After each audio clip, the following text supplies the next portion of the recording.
Hello everyone. Welcome once again in the Sri Job Principle of Management. I am Debrat Singh and you are most welcome in my YouTube channel Learn with Dev. So in the Sri Job decision making and after that organizing and planning, we now proceed to our most important topic of organizing. In yesterday class, we already learned that what is organizing, what is the need of organizing, and what is the purpose, feature, and importance of organizing. So, as I already mentioned that in next class we will learn in detail about what is organizing, how to organize in an organization. So, today's lecture is completely focused on the process of organizing, how we do the organizing work in our organization. So basically the process of organizing in management is divided into 4 steps. The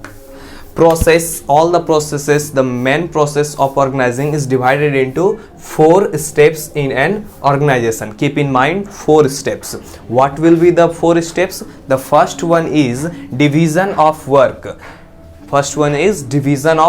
Second one is departmentalization, or you can say that departmentation. Third one is distribution of authority, and the last one is coordination.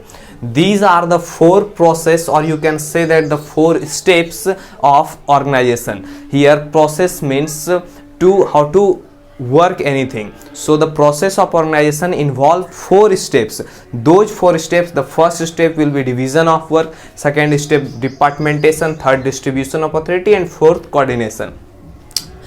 All these 4 steps makes our organizing work in a complete sense. So we start our organizing, the process of organizing from very beginning, like division of work and labor. What do you understand by the term division of work, or you can say that division of labor? Division of work का क्या मतलब है? It means dividing of work. It means dividing of work into specific unit. It means dividing of work into specific unit with deadline, most important deadline to their completion. Division of work का कहने का मतलब है कि जो भी काम है, जितने भी काम हैं अपने ऑर्गेनाइजेशन में, अपने फर्म में, उस कामों को डिवाइड कर देना. और डिवाइड किस तरह से कर देना? Specific unit. अब इस यूनिट का मतलब हम लोग नीचे समझेंगे.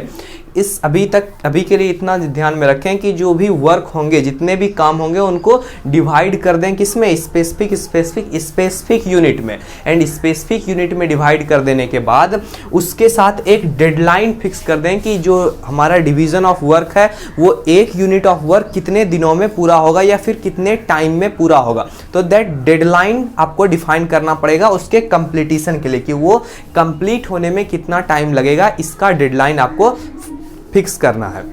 After that when the work is divided, once the work is divided, tasks are distributed to different functional areas. This specific unit of work is none other than task. I will correlate both the term unit and task. The specific unit में जो बांटे थे कामों को, वही काम क्या बन गए? अब एक पार्टिकुलर टास्क बन गए. जब ये डिवाइड हो गए तो अब ये पार्टिकुलर जो डिवीजन के बाद ये बन गए हैं टास्क. तो एक बार जब वर्क डिवाइड हो गया अच्छे से, तो अब जो भी वो जो छोटे छोटे यूनिट में हम लोग बांटे थे, मतलब अब ये यूनिट अब हमारे ऑर्गेनाइजेशन के लिए, हमारे एम्प्लॉय के लिए क्या बन गए? ये यूनिट मैनेजर के लिए ये यूनिट है, बट एम्प्लॉय के लिए तो ये टास्क है. तो अब tasks are distributed to different functional areas of the organisation. जैसा कि आप लोग पहले से भी जानते हैं कि एक ऑर्गेनाइजेशन में बहुत सारे फंक्शनल एरियाज होते हैं. कौन कौन से फंक्शनल एरियाज होते हैं? Production area, marketing area, finance area, reporting area, budgeting area, advertisement area. तो एक बार जब टास्क डिस्ट्रीब्यूट हो जाएगा सारे डिफरेंट फंक्शनल एरियाज में, अब कौन कौन से फंक्शनल एरियाज हो सकते हैं? Production, marketing, finance and personal. तो इन सारे जो है कि एरियाज में टास्क का डिस्ट्रीब्यूशन कर देंगे। तो ऑर्गेनाइजिंग का जो फर्स्ट स्टेप है वो था डिवीज़न ऑफ वर्क। तो हम लोगों ने देखा कि किस तरह से डिवीज़न ऑफ वर्क को परफॉर्म करवा के हम अपने बड़े बड़े कामों को छोटे छोटे पहले तो स्पेसिफिक यूनिट में बांटे, और उसी स्पेसिफिक यूनिट को क्या समझा गया, टास्क, और फिर उस टास्क को डिफरेंट एरियाज़ में, डिफरेंट फंक्शनल एरियाज़ में फर्दर प्रोसीड कर दिया गया, सेंड कर दिया गया कि अब आपको इसको कंप्लीट करना है। तो ये तो था आपका first step of process of organising, that is distribution of work. I hope आपको डिस्ट्रीब्यूशन ऑफ वर्क अच्छे से क्लियर हो गया होगा। तब तक के लिए pause the video to note down, इसको आप नोट डाउन कर लीजिए what is division of work. फिर हम लोग नेक्स्ट स्टेप पर चलेंगे, डिपार्टमेंटेशन। ओके,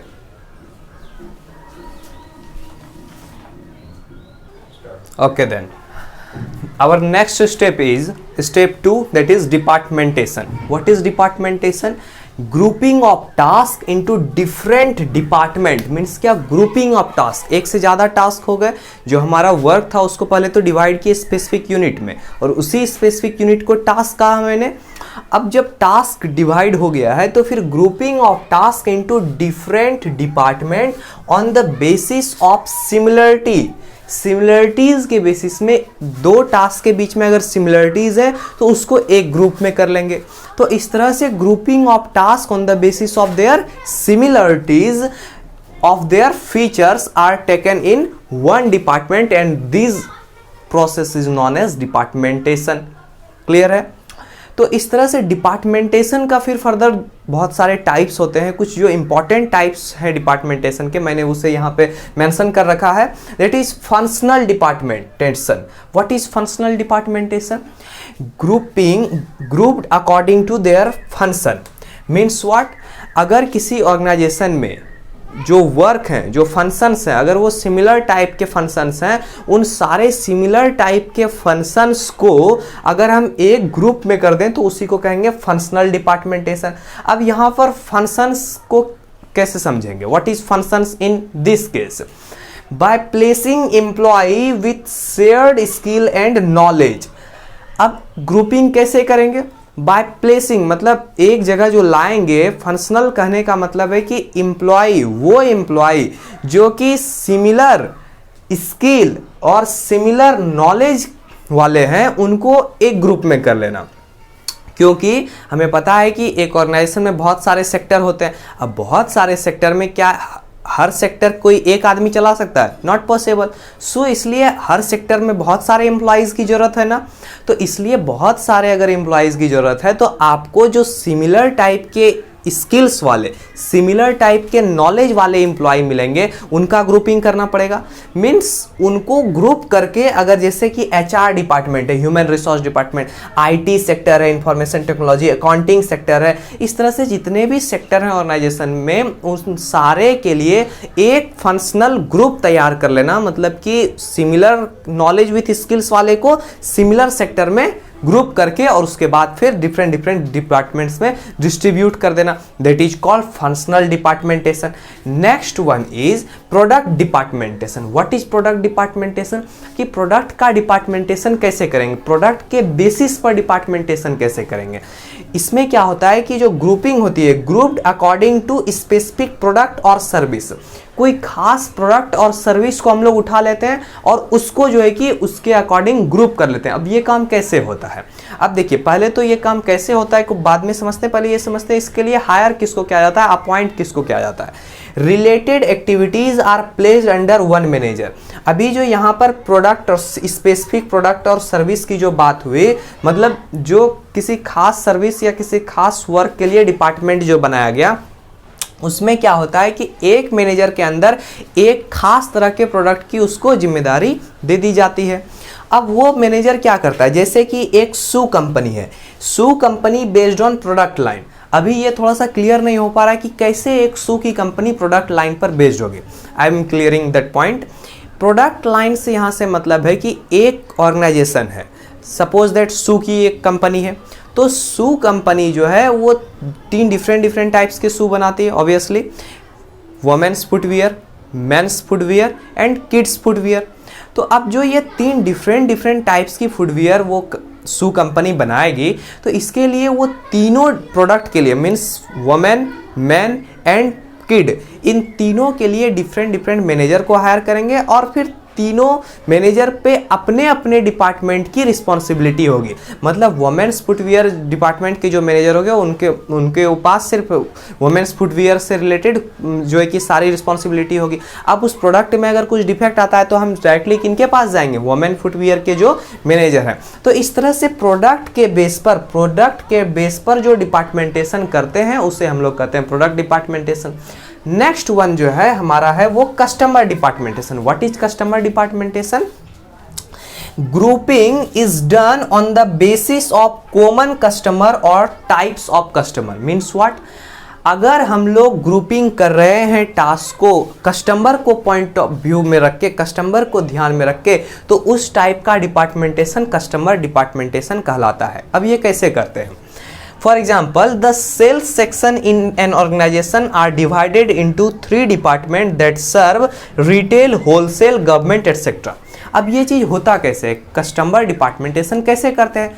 कस्टमर डिपार्टमेंटेशन करते हैं कि अगर आपके फर्म में, आपके कंपनी में, जैसे सू कंपनी ही ले लेते हैं, तो सू की कंपनी में जो कस्टमर्स आएंगे वो डिफरेंट तरह के हो सकते हैं। लाइक कोई कस्टमर रिटेल कस्टमर होगा जिससे 1 पीस 2 पीस सू लेना होगा।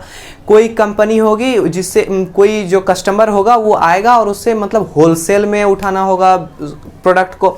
तो इस तरह से कोई नेक्स्ट कस्टमर कैसा हो गया, होलसेल वाला कस्टमर, उससे लार्ज अमाउंट में चाहिए, ऑब्वियस है उसके कुछ डिस्काउंट वगैरह भी मिलेगा। एक नेक्स्ट टाइप का जो कस्टमर हो गया वो हो गया जैसे कि गवर्नमेंट कस्टमर। मतलब कभी कभी क्या होता है कि किसी ब्रांड, किसी ऑर्गेनाइजेशन के पास गवर्नमेंट जो है कि एक बड़ा सा एक ऑर्डर देती है कि हमें इतने पीस आपके इस प्रोडक्ट की ज़रूरत है। तो उस तरह से गवर्नमेंट के केस के लिए कंपनी की अलग पॉलिसी बनी होती है। तो इस तरह से हमने देखा कि ये वाला जो सेक्टर कंप्लीटली वर्क करेगा वो कस्टमर डिपार्टमेंटेशन को ध्यान में रखकर वर्क करेगा। इस तरह से हम लोगों ने नेक्स्ट जो सेकेंड स्टेप था उसको अच्छे से समझ लिया कि what is departmentation. Pause the video to note down, इसके बाद हम लोग नेक्स्ट सेक्टर पर चलेंगे। Okay then, so proceed to the third step, which is distribution of authority. What is distribution of authority in an organization? Once the department are created, in the previous section what we learned about departmentation, once the departmentation are created, all the departments of all the groups is created now, members are given authority to perform task assigned. अब जितने भी members होंगे उस group में उनको कुछ authority दी जाती है ऑर्गेनाइजेशनल स्ट्रक्चर के तरफ से कि आपको कुछ अथॉरिटी दी जा रही है और उस अथॉरिटी के अकॉर्डिंग उसका यूज करके आप काम को करें। अब what is authority? Authority is a legitimate means valid power of a manager. किसी मैनेजर को जो अथॉरिटी दी जाती है मतलब उसे एक वैलिड लेजिटिमेट पावर दी जाती है जिसे मानना पड़ेगा। It is valid. आप इससे मानने से, सबऑर्डिनेट मानने से उसको अस्वीकार नहीं कर सकते।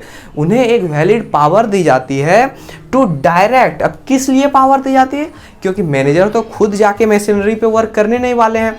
टू डायरेक्ट द सबऑर्डिनेट, जितने भी सबऑर्डिनेट है मतलब मैनेजर से नीचे पोस्ट पर है, मतलब उसके सबऑर्डिनेट हैं, एम्प्लॉय हैं, तो to direct the subordinate to take action within the scope of the manager's position.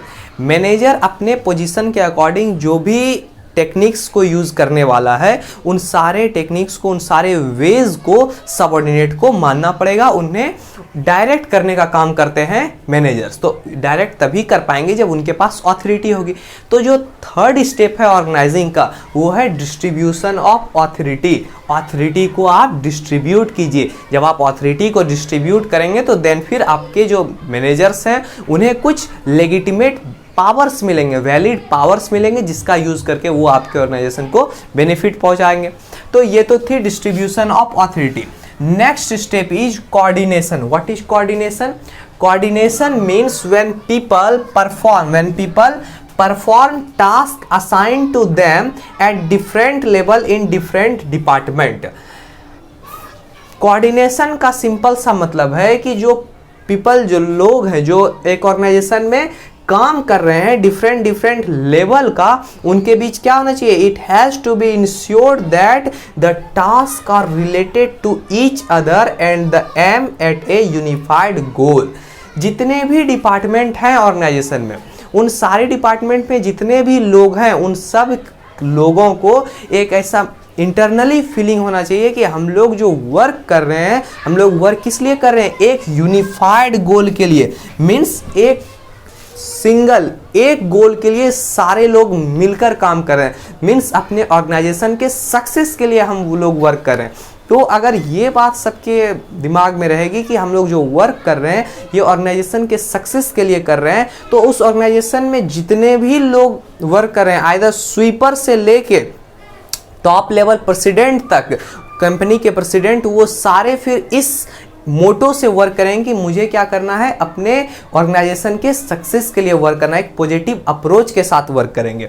तो ये तो था कि कोऑर्डिनेशन। अब ये कैसे होगा, ये तभी होगा, this requires coordination among members. अब उस ऑर्गेनाइजेशन में जितने भी मेंबर्स हैं उन सारे मेंबर्स के बीच क्या होना चाहिए, कोऑर्डिनेशन होना चाहिए, एक दूसरे के बीच आपसी मेल मिलाप होना चाहिए, कोऑर्डिनेट करना चाहिए एक दूसरे से, लोग अच्छे से अपने बातों को शेयर कर सकें, उन्हें समझ सकें। अगर ये better understanding, better coordination develop हो गई ऑर्गेनाइजेशन में, तो फिर सक्सेस तो ऑब्वियस है, सक्सेस तो होना ही है। तो इस तरह से आज के क्लास में हम लोगों ने सीखा कि what is process of organising. Organising का क्या प्रोसेस है, इसमें हम लोगों ने 4 स्टेप्स को सीखा। First step is division of work, second step is what, departmentation, third step is what, distribution of authority, and the fourth last but not least coordination। तो इस तरह से हम लोगों ने प्रोसेस ऑफ ऑर्गेनाइजिंग को समझा, इसे सीखा। तो इस तरह से हमारा ये ऑर्गेनाइजिंग वाला भी सेक्टर कंप्लीट हो गया। अब इसी तरह से नेक्स्ट वीडियो लेक्चर में हम लोग नेक्स्ट प्रिंसिपल ऑफ मैनेजमेंट के नेक्स्ट सेक्शन को लेकर चलेंगे। तब तक के लिए thank you so much. Stay home, stay safe and keep learning with me.